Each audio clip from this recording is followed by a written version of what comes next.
Have you ever felt that unsettling feeling in your gut, that little voice telling you something is wrong? For months, I've been living with that feeling. My husband Joseph and we were supposed to be the perfect couple.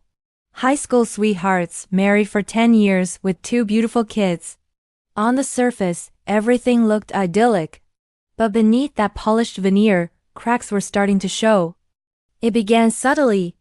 Late nights at the office became more frequent. Business trips popped up out of nowhere. His phone, which used to be left casually on the counter, was now glued to his hand, screen down. When I'd ask about his day, his answers were vague, monosyllabic. Fine. Tiring. The usual.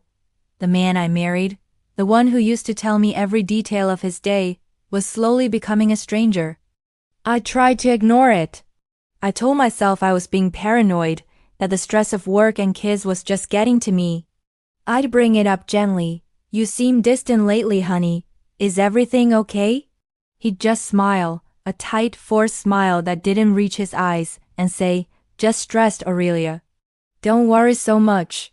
He'd kiss my forehead, and for a moment, I let myself believe him. But the doubt always crept back in, a cold shadow in the corner of my mind. The little inconsistencies started piling up. A receipt from a restaurant I'd never heard of, dated on a night he was supposedly working late. The faint scent of a perfume that wasn't mine on his shirt collar. He always had an explanation, of course. A client dinner, a colleague who gave him a ride. Each explanation was plausible on its own, but together, they formed a pattern I couldn't ignore. I started doing things I never thought I would. Checking his phone when he was in the shower, my heart pounding with a mixture of guilt and desperation. But he was clever. No incriminating texts, no suspicious call logs. It was like he knew I was looking. This dance we were doing, this silent, agonizing game of cat and mouse was tearing me apart. I felt like I was losing my mind, questioning my own sanity. Was I imagining all of this? Was I the one creating the problems in our marriage? My friends told me I needed proof, something concrete. But how do you find proof when someone is determined to hide it? The emotional toll was immense. I was barely sleeping, barely eating. During the day, I'd put on a brave face for the kids, but at night, the tears would come. I mourned the loss of the man I thought I knew, the trust that had been the foundation of our entire life together. One rainy Tuesday, I was cleaning out our home office, a task I'd been putting off for weeks. Joseph was on another one of his business trips. As I sorted through piles of old paperwork, my hand brushed against a loose floorboard under his desk. I'd never noticed it before. Curiosity got the better of me. I knelt down and pried it up. Underneath, nestled in the dark space, was a small locked metal box. My heart stopped. This had to be it. I searched his desk for a key, my hands trembling. Nothing. I was about to give up, to put the box back and pretend I never saw it, when I remembered an old set of keys he kept in his college memorabilia box. I rushed to the attic, found the box, and rummaged through it. There, on a faded university keychain, was a tiny silver key. It looked like it might fit. Back in the office, I held my breath and inserted the key into the lock. It turned. The click was the loudest sound I'd ever heard.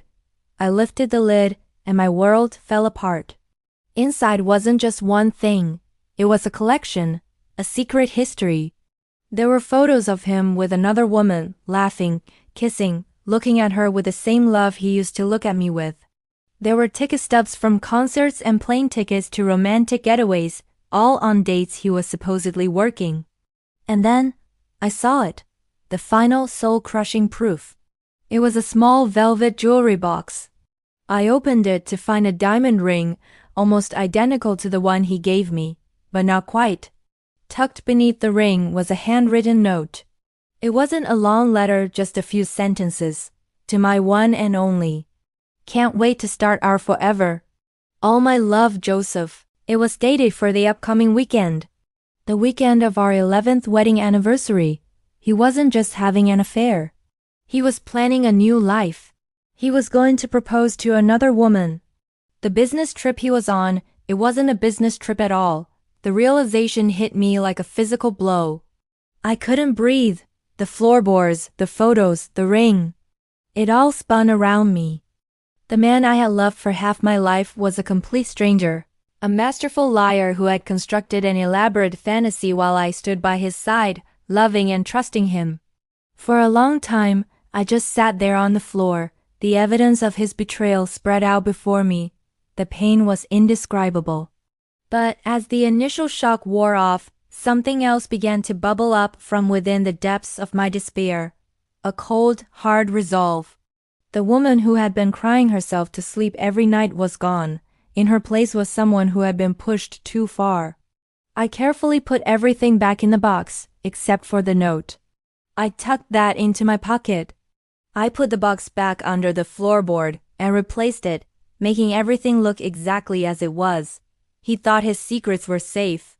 He thought he could continue to play his game. But he had underestimated me. When Joseph came home 2 days later, he was all smiles, bearing gifts for me and the kids. He wrapped his arms around me, telling me how much he missed me. It took every ounce of my strength not to recoil.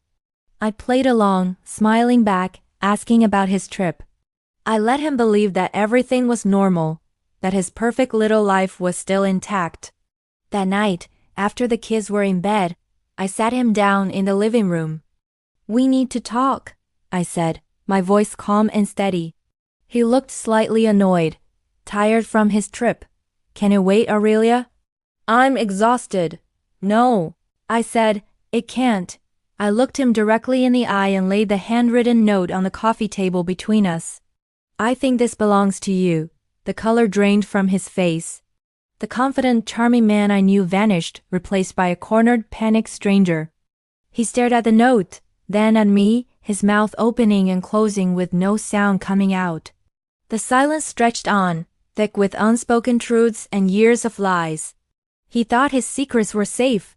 He thought I would never find out. But in that moment, with the final proof lying between us, I wasn't just a heartbroken wife anymore. I was a woman who had found her strength in the ruins of a broken heart. His game was over. And my new life, a life built on truth, was just beginning. This journey has been the hardest of my life, but it has also been a powerful lesson in resilience and self-worth. If you're going through something similar, please know you are not alone, and your feelings are valid. Trust your intuition. Seeking support from friends, family, or a professional can make all the difference. Thank you for listening to my story. If it resonated with you, please like, share, and subscribe for more content. Remember, you are stronger than you think.